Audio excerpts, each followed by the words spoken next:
नालासोपाऱ्यात मराठीचा डंका, रिक्षांवर झळकले मराठी स्टिकर्स, मनसेचा बंद पुकारणाऱ्यांना इशारा.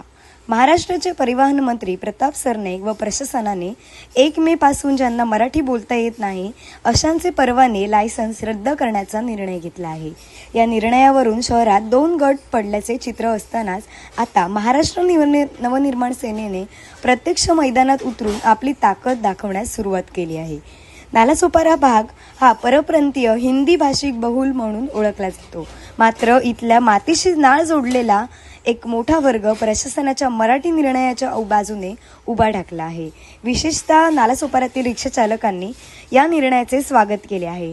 याच पार्श्वभूमीवर महाराष्ट्र नवनिर्माण सेनेच्या वतीने शहरात विशेष मोहीम राबवण्यात आली.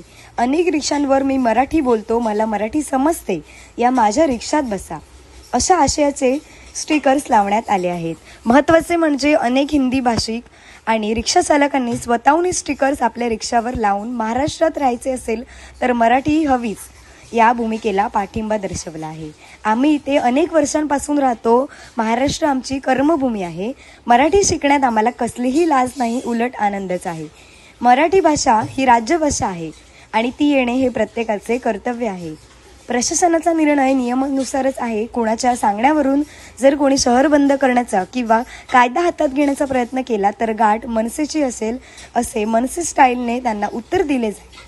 प्रशासनाच्या या निर्णयामुळे नालासोपाऱ्यात एका नव्या भाषिक क्रांतीचा सुरुवात होत असताना दिसत आहे.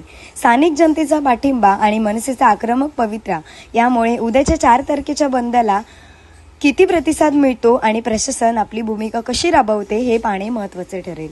ब्युरो